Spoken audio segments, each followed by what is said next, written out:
everybody. Welcome. My name's Seamus Ford, and I'm really glad you're here.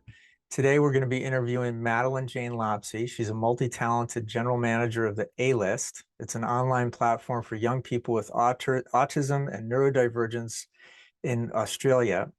In 2003, Madeleine expanded its offerings with the introduction of the Alist social hubs. These are physical spaces. They're transformative environments where neurodivergent teens have the freedom to hang out and express their true selves.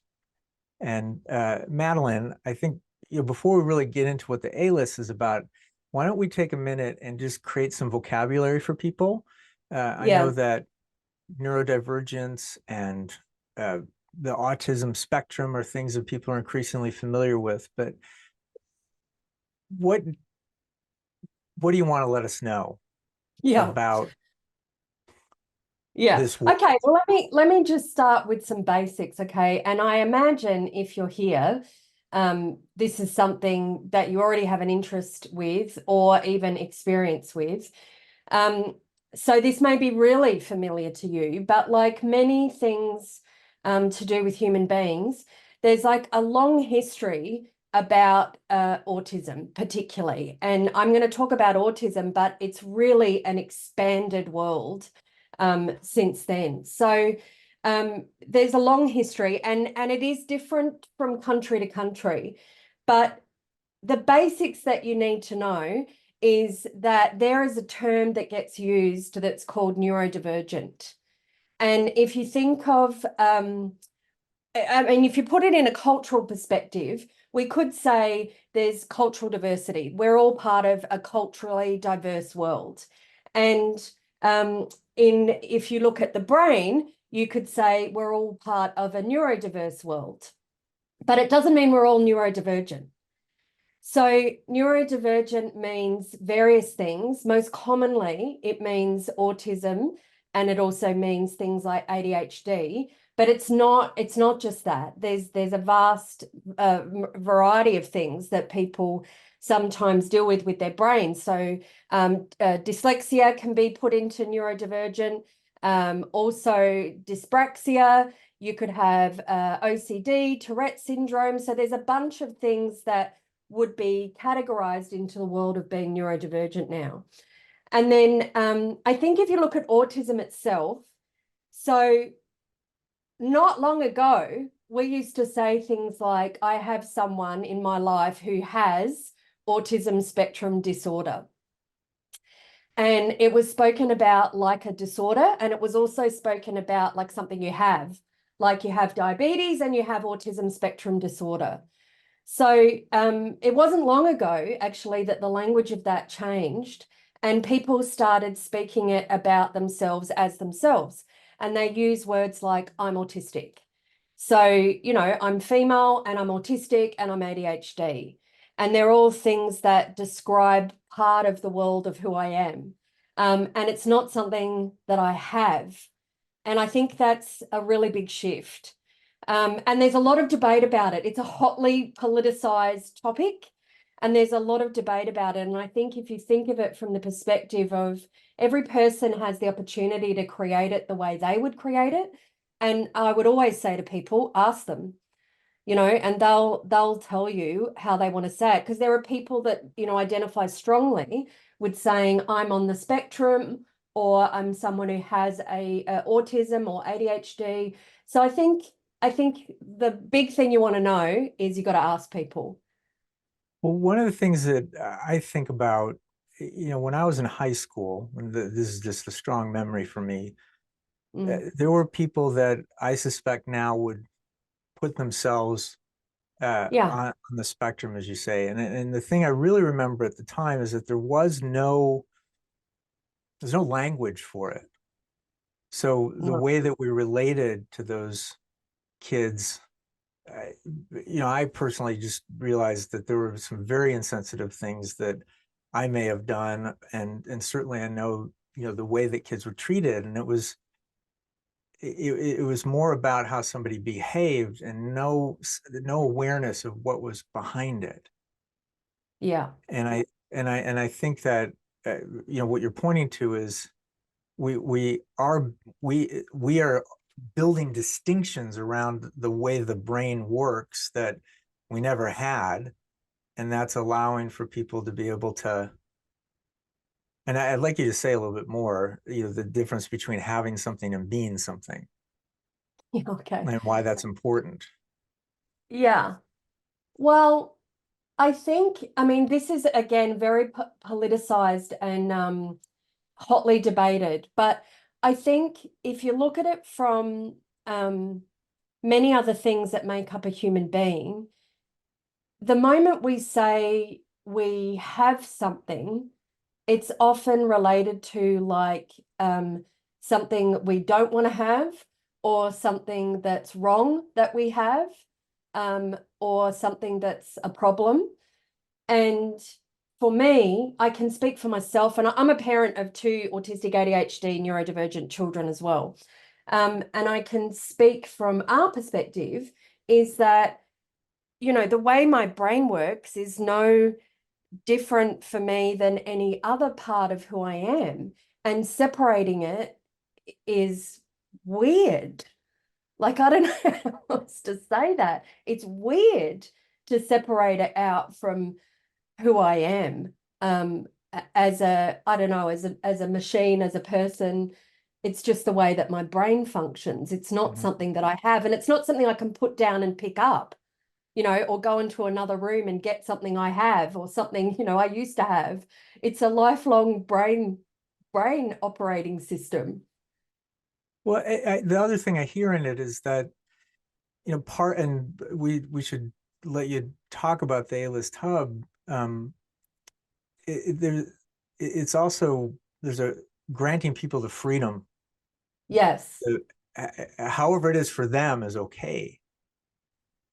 Yeah, and I have a lot to say about that because, by the way, I'm going to do this a lot. This is part of what it is to be autistic for me. This is stimming. So part of how I regulate myself is I'm going to play with my face. I'm going to move a lot. That's what that's going to look like. Um, so, it wasn't long ago that my child, who's now 11, we're talking only a couple of years ago, was in the school environment and was being held down and put under a table and screaming for their life, begging for help, and being forced into a corner and told they have to stop being naughty and they're going to get a detention. So we're talking about something that's very real, that requires advocacy. There wouldn't be advocacy unless there was something to deal with. And whilst there's massive progression and there's definitely more language for it, there's a long way to go. So, there'll be people on this call that have been neurodivergent their whole lives and can tell you horror stories about how life was for them in the absence of language or knowledge or people knowing anything about it. Mm. And that's still real now. So, really, that's how there's so many things I could tackle, in this whole area because, I'm going to talk about Australia, but the statistics are really not very different in the rest of the world. But it's considered that 1 in 50 to 70 Australians are neurodivergent. And they think that's conservative because it's only talking about certain forms of neurodivergence and people that have managed to be able to get a diagnosis. So there'll obviously be undiagnosed people as well in that. So it's a really large portion of the population. And then there's a lot of statistics like these are very graphic, what I'm about to say, and they have a lot to do with co-occurring situations and things that people are dealing with. But the life expectancy is 20 to 30 years less than other people, when the people are not given the support and the freedom to be. In Australia, whatever the unemployment rate is, which goes up and down and is probably similar to parts of, the United States and the UK and similar other countries, whatever the unemployment rate is, people with disability are 3 times higher. People with hidden disability, so we're talking neurodivergent people that have disabilities you can't necessarily see, is 6 times higher than whatever the unemployment rate is. And so there's a lot of statistics I could have tackled. about, what am I going to go to work on? But there was one statistic that just got me so profoundly. And I was really like, this is the one I'm going after. Because for me, it's the source of everything. And I heard a statistic, there's large organisations, government organisations that do a lot of work in this area in Australia, and they published a statistic that said 32% of autistic, neurodivergent people will never have a friend outside their own family. Never. And that's very real for me. It's lived by my children. It's very real for me in my own life. And if you think about it, that level of social isolation is profoundly impactful to a human being. Somebody that never connects with someone outside of their family, ever. Never experiences being known for something other than what their family has to love them for.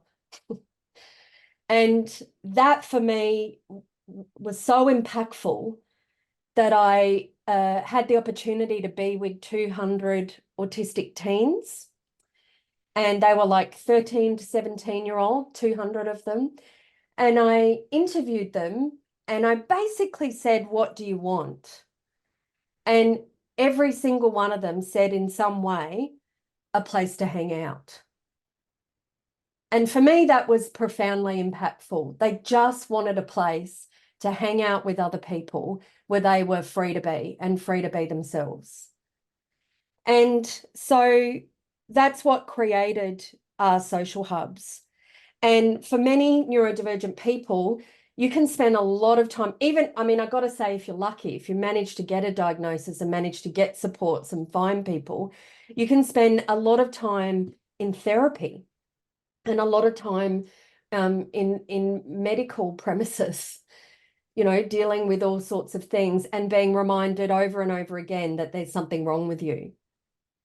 So even in social opportunities, they were often clinically based or had some kind of therapeutic outcome that was part of the social group. And for me, it was paramount that there was none of that, that it really was purely a social hangout space.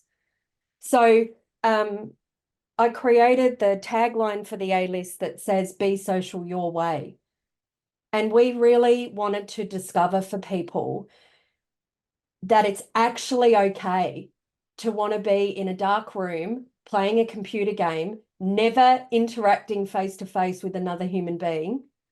And that is equally as valid as wanting to be the brightest chatty star in a room full of people, or wanting to play sport, or wanting to be involved with whatever you want to be involved with, that they were all valid. And they were all, I see you, Brian, and I got your moved, and I want to let you know I am sorry for anything you've ever suffered.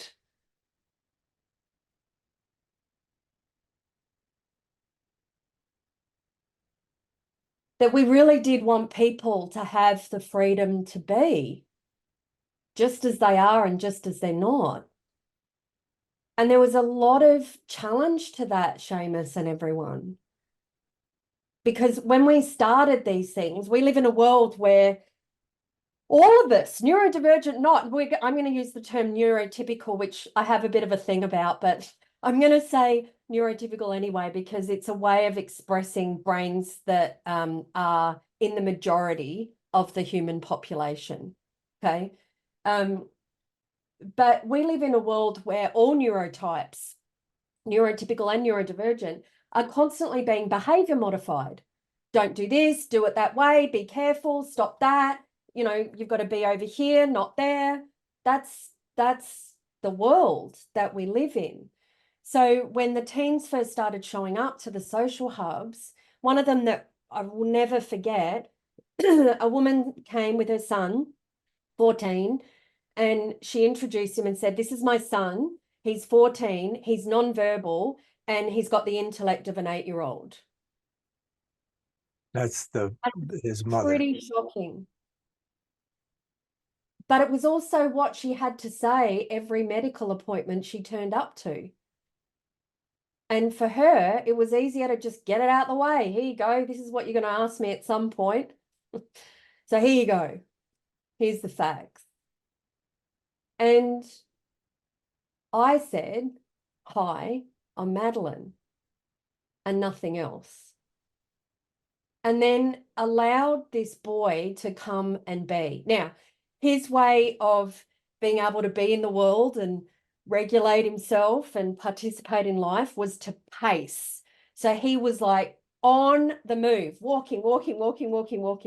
And we were in an environment that had this outdoor area. So he had quite a way he could go. And of course, the parent was like, I'm so sorry. And I'm sorry he's doing that. And please stop. And, you know, and I said to her, this is now in my hands. You need to leave. I have cups of tea in another room. Take a break. I got this. And we allowed him to pace. We didn't do anything about it. We just let him pace.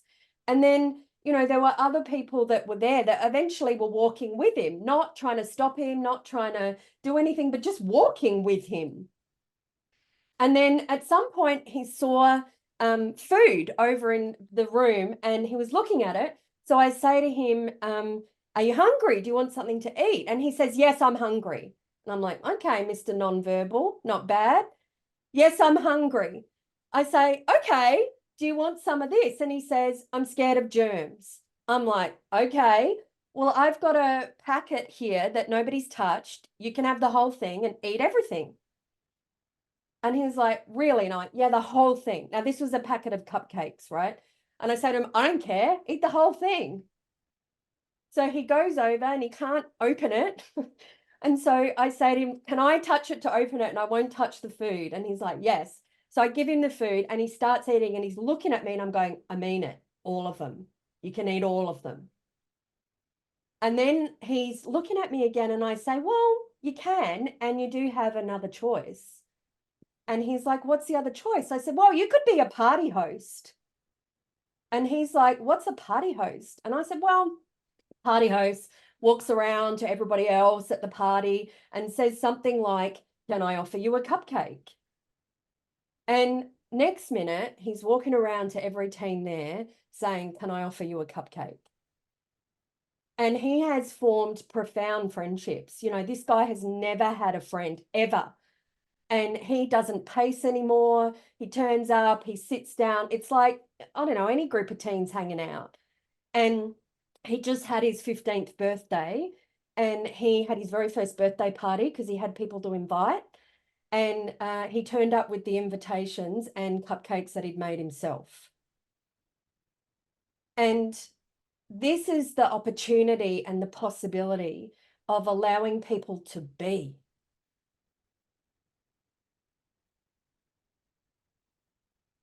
And it's impactful for people. You know, you can see there's a lot of people crying on this webinar because that's not the way the world works right now. Why don't we go ahead and play the short video that you gave us about the hub, just to create a picture. This is one of our events we created.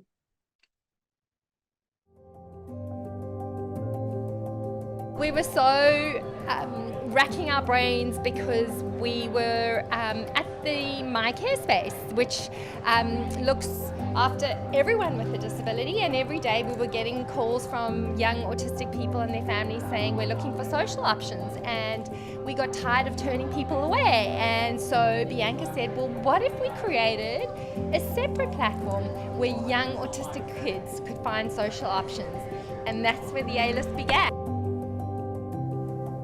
I think it's that I feel comfortable not masking. Like, I feel comfortable enough to be myself. Like, I don't feel like I have to adapt to any social norms. I can have friends and friends can like me and what I do. Yeah. And have you ever had trouble making friends? No.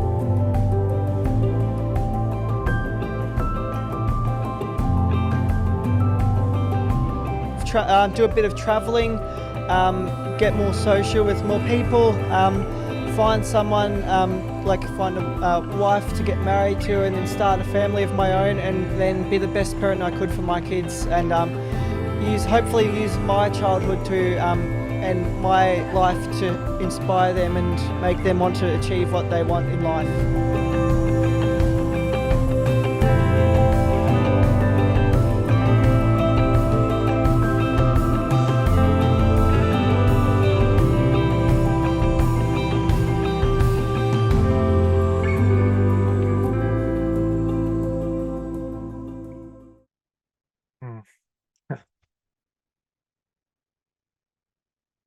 You know, it's pretty cool because, you know, I do a lot of work and a lot of training with people on different aspects of being neurodivergent, which includes things that sometimes people deal with in sensory experiences. So a common thing that people deal with that are neurodivergent is all sound comes to them at once. Like other people's brains will separate sound. So right now they'll just listen to my voice and not anything else. Whereas neurodivergent brains can experience all sound at once and can experience light in a more intensified way, or smells, and sometimes it's about avoiding sensory experiences. And sometimes, like for me, it's very much about sensory seeking. So, you know, when I need to regulate, I will shove my face into the thickest part of the fur of my dog and rub my head in there because I find it calming and relaxing and regulating. So people can deal with sensory overload sometimes. So when you learn things about supporting neurodivergent people, you'll often learn, don't make the environment loud, make sure it's really quiet, turn down the lights, make sure it's not in any way chaotic. Like there's a lot of practices and accommodations. And that can be so. But we've also found at our events, that event you watched, the room was hot.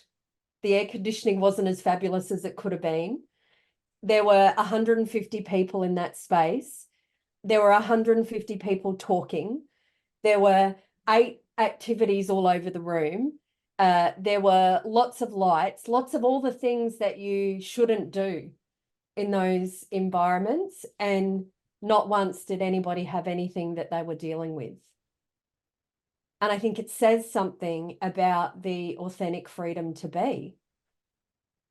Yeah. That there's less that people do. They also could stim whenever they wanted. See, I spend my life trying to like not move, but you know, they were free to do whatever they needed to do and make noise and be loud and be quiet and run away and move and, you know. The question that was provoked is the young woman talked about, I don't have to mask. Yeah. And I'm wondering if you could share a little bit about what that might be like to feel obliged to mask. And I mean, you should explain what it is so we're not assuming. Yeah. Look, I think it's important to have it be really distinct because I think when a lot of things with being neurodivergent, people brush it off. So they go, oh yeah, I don't like loud noise either. Or, oh yeah, I don't like it when people want to hug me. Or yeah, you know, it'll get brushed off. And it actually, for a neurodivergent person, is very distinct from the experience of someone that's neurotypical. So what I'm about to talk about is masking. And it's one of those things that people say, oh yeah, we all mask. And that's actually true to a degree. So masking is, you know, basically hiding who you are so that you can, quote unquote, fit into the environment that you're in. Now, we all know what it's like to be one way with some people and another way with other people. You know, there's sort of things that you think are appropriate in some situations and not appropriate in others. So that's sort of normal living. But what we're talking about is the absolute shutdown of being able to express anything that you would say is truly yourself. So, you know, for me, and I was only diagnosed like just over a year ago, and I'm about to be 50. So, you know, you've got to know there's like a lifetime of experience that suddenly makes sense to me that didn't make sense at the time.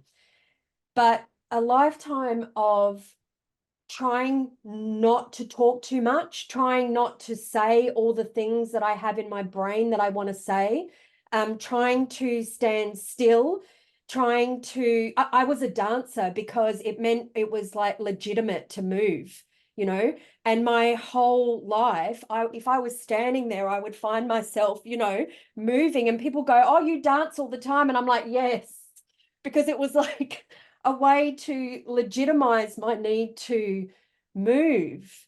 And I think another form of masking can be you literally try to copy everybody else. So you look at somebody else and you go, oh, that's what they say when they're trying to make a friend. So you copy it and you say exactly what they're saying, try to use the tone, try to make your face look like that, and often out of context. So it doesn't work. And then you think you've done it wrong. So then you mask even more. So that's a typical experience of a neurodivergent person. And even like, you know, there's many things in life that probably fit into this category, but for many people, it's still considered like coming out to a degree to be able to disclose to people that you're neurodivergent, knowing there's going to be some kind of reaction to that. So part of the masking can also include hiding your diagnosis. One of the things that, you know, you and I both have in common is having led programs for Landmark. And for people that aren't familiar with Landmark, we're a personal development training company. And we put a great deal of emphasis on freeing people up to be self-expressed, freeing people up to be able to be leaders, common values in the personal development field. And I wonder, what do you think is different about the experience of somebody who's neurodivergent in participating in personal development? And I ask that in a broader way because, you know, in the work life, you're always getting coached in, you know, given feedback, and, you know, there's certainly a lot of value placed around being self-expressed. But, you know, for people that are certain, you know, committed to their own growth and development, what's different about their experience? Man, Seamus, you've asked such a hard question. And a question that's actually got multiple layers and questions to it, which is actually really challenging for a neurodivergent person to answer. So I think that's part of the experience is it can be that right now I've got about 10 trains of thoughts going and they're all at once. I'm creating a project that I'm working on. I'm thinking about what I've got to do for work. I've got 8 things going at once. And not only that, the first part of the question you asked, I'm going, well, what do I think about that? And I think this, and I should use that data and I should say that. Now you've asked another question. I'm going, oh, okay, but then I should probably talk about this and talk about that. And now you've asked this and I'm going, okay, but now I've got to talk about this and now I've got to talk about that. So I'm like, well, I mean, that's an illustration of an aspect of it, certainly. yeah. You know, I just think about, you know, particularly in like leadership training, you know, it could be lots of places. It could be the military, it could be, you know, any career track that you're on.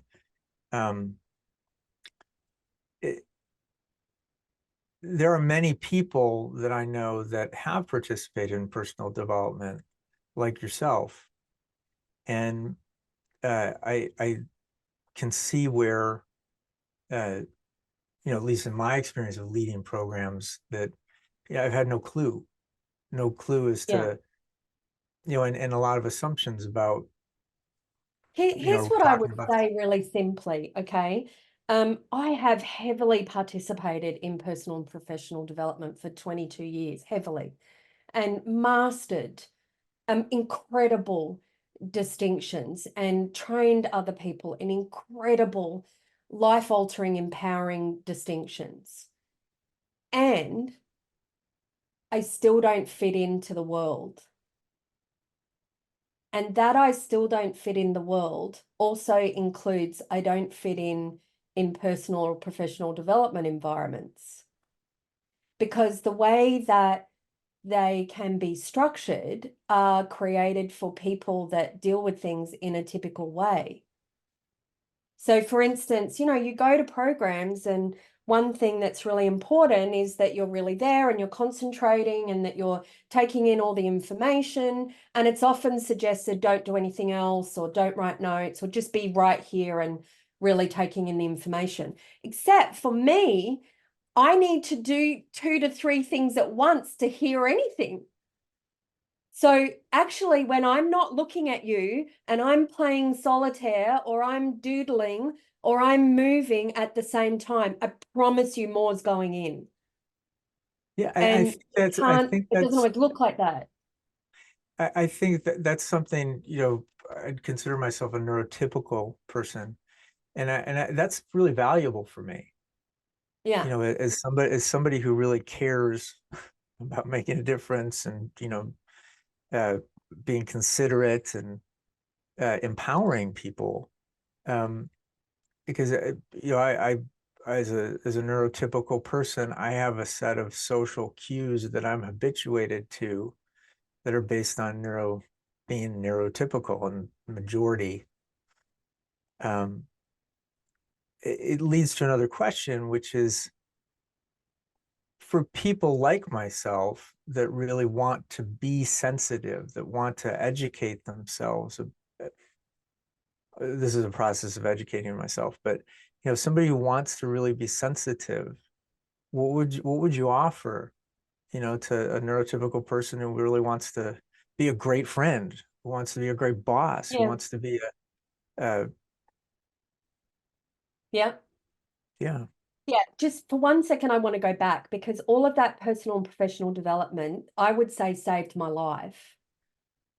And I mean that, because whatever I was dealing with, I was empowered to be okay and to give myself power, even though I didn't fit in. So there's enormous value and benefit for sure. Okay. But to answer your question, look, anything I say to you is going to be really generalized. So, because like everything, everybody's different. So Mhm. you'd have to really be talking to the people around you. But the thing I would say as an overall is, if I'm not looking at you, it doesn't mean I'm not listening, or that I'm not actually engaged with you. Or if I'm moving around, it doesn't mean I'm not listening, or I'm not that I'm distracted in some way. So I think, the first thing would be allowing people to be whatever way they are.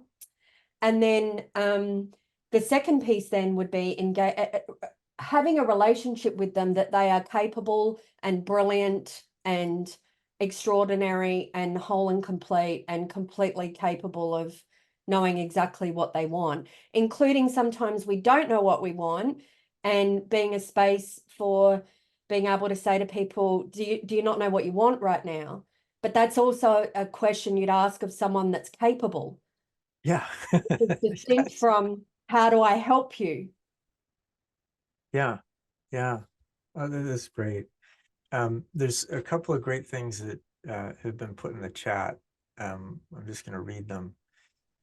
So Robert says, I'm 60 and high functioning, and I still have difficulty at work. Either I shut Yeah. down and engagement in meetings, or be categorized as a disruption or a distraction that reflects poorly on my department. So I'm isolated from any team projects, and my boss expects me to be able to control myself. And then he added, Robert has participated in one of our courses, the forum.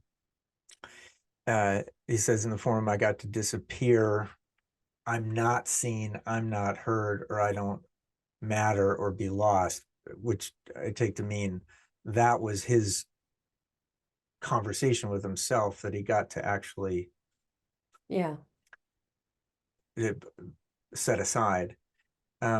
And then I'm just going to read one other one from Elizabeth. I worked in the field of what we call developmental disabilities in the US and North Carolina for 25 years, and had the privilege of having an older person with autism live with me for 9 years until I moved to Juneau, Alaska this past year. She calls me just about every day, which has made parting from her somewhat easier. I've discovered my daughter is neurodivergent, and so am I. I say now that I have ADHD and am on the spectrum, and it's quite freeing to be able to say this freely. Yes. Yeah, I hear you, Elizabeth. I get it. There's a liberation to it. And, you know, I don't know about you, Elizabeth, but it's personally freeing for me to be able to say it. But I also say it for the opportunity it is for my children to know that they're, you know, just as magnificent and wonderful as any other human being on the planet.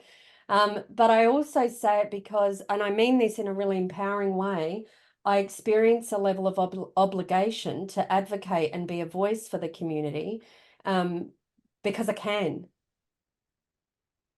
So it's liberating to walk into a room and claim space that way. Hmm. Well, I want to touch on this because I think you know, it's something that I learned as part of preparing for our interview today, or even though I've known you, is that you're an artist and you've really had a very diverse career spanning acting and directing and choreography and a lot more. How do you approach integrating your understanding and advocacy for neurodiversity into a creative process? Well, the whole world is a creative opportunity for me. I mean, look at my wallpaper and my flower and I mean, you know what I'm saying, right? Look at my earrings. The whole life is an opportunity for creativity to me. Um, but I would say it's interesting because when I was about 18 or 19, I got my first professional acting gig, and I was much bigger, and you know, I just kept getting cast as a nurse, maybe, and occasionally a teacher, you know, like these really sort of daggy roles of things that they thought someone that looked like me would be. And really soon I was like, this sucks. Like, there's nothing about these stories that are being told that in any way reflect anything of interest to me. And so really young, I started writing, and I started writing theatre and traveled the world performing plays that I'd written because I needed a voice that I experienced that I could relate to on stage. So I think that's part of, you know, what I've started doing now is creating projects solely with neurodivergent people, and I'm concentrating on teens because you know, I call them the lost souls. Often when you're really young, there's lots of intervention, like trying to get you what you need and supports and education. And then when you leave school, everybody's freaking out about you getting a job. But in between, you sort of get lost, right? So I'm concentrating on teens, but I've been creating projects where I'm having neurodivergent teens write their own plays so that they have, like, their stories are told. And we can be in a rehearsal room where nobody's looking at each other, everybody's on the move. Like, you know, it looks like a contemporary dance performance at all times. And that's really fine. Yeah, I want to go back to you're a mother of neurodivergent children, and I know, you know, I have several friends that are uh, participating with us who are parents of neurodivergent children, and um, you know, you clearly have what I'll say is power and freedom, you know, in being a parent of neurodivergent children. But you know, for somebody who might, you know, like the lady that you shared about earlier, Yeah. what would you offer parents that, you know, and I guess in particular, I wonder what would you offer parents who, you know, are likely to have responsibilities for their children for way longer than other parents? Yeah. Well, I think the first thing I would say is you know your child, and don't ever forget that. You know your child, and you know the magic that they are, and you know the brilliance that they are, and do whatever you have to do to keep sight of that, because everybody will tell you something else. Um, so, you know, do whatever you have to do to keep sight of that. The other thing I would say is, for me, yes, I parent neurodivergent children, but I don't live in a world where I've got neurodivergent children. I live in a world where I've got a kid in front of me who's dealing with something that I need to deal with them. And that can be, I mean, I'm a mum. So when they're hurting or when they're upset or when they're suffering, that's agonizing for me. And that's not about them being neurodivergent. That's about there's a human being suffering in front of me. So, you know, there's doing whatever I have to do to allow that to be in the moment, because what I want to do, like every other human being, is fix or change something that's wrong. I need to make this better. I need to stop it. I need to, you know, get them something else, get them what they need. There's something some place I'm trying to get in that moment. And the only thing that makes a difference is to actually allow it to be. And, you know, I've had really challenging conversations where one of my kids has said, I need to let you know I'm deliberately starving myself because I like the feeling of the pain in my stomach. And that's not an easy communication to hear. And what I want to do is shove food in their mouth. But it's not going to make any difference. So there's actually having the courage to authentically just hear it and to actually hear it for what it is. And it's only then that there's an opportunity then to start to ask questions, to connect, to engage, to start to look at what might make a difference, but not from a place from trying to change something that's wrong. And then I think the other thing I would say is, you know, I don't really leave the house except to go out to social hubs and hang out. I don't like being with people. I hate people. People just drive me insane, and I don't even want friends. And, you know, being social my way is like nobody around. That's like my idea of heaven, right? So I don't leave the house very often, and that's not an issue for me. It's really not a problem. But for some people, it can be extremely isolating. And it's hard to remember that it feels so much like you're on your own, like you're the only person in the world having to deal with an upset person in front of you, or a struggling person, or you're struggling and you feel like you're alone. So I think the biggest thing I can say is there's many people who get what your life is like. Maybe not exactly, but close enough. And you got to find those people. And most countries now have a lot of opportunity to connect with people. And I guess my recommendation would be to find places that are neuro-affirming, which means that, you know, you basically listen to a human being like they're fantastic rather than they've got an issue, and that you're, you know, all the things that I've been saying is part of what it is to be neuro-affirming. And you can probably even Google it that way and find community around you like that. Well, Madeleine, I'm so inspired by you. And I know I'm representing everybody who's participated with us in this conversation, but it's just been wonderfully educating, it is profoundly inspiring. And I really, really, really thank you for being here with us, and thank you for the work that you do. And, you know, we'll provide information in the video description for people to be able to connect and get to know, you know, what's available to them and what they're looking for. But really, thank you. Yeah, you're really welcome. You know, that you're really welcome. And it is a self-expression, you know, being a contribution is just everything to me. So really thank you for the opportunity, and you know, more to come. I'm working on a whole bunch of projects now to go into organizations and have all neurotypes work and play together. That's my next venture. Wonderful, wonderful. Well, we'll have you back for that. I also I want to say something about disability. So, because I do know, like I follow, I'm down the rabbit hole. I'm like a full neurodivergent nerd. Like I read everything and I watch everything and I read the books and, you know, like that. So I see a lot of activity in the United States, and I don't live there, but I know a lot of people there, and, you know, look at stuff, and I know to some degree of what you're talking about. But I want you to know I have claimed and introduced myself as a person of disability all the time. I will introduce myself as a disabled person, and not for any other reason but to disrupt the viewpoint of disability.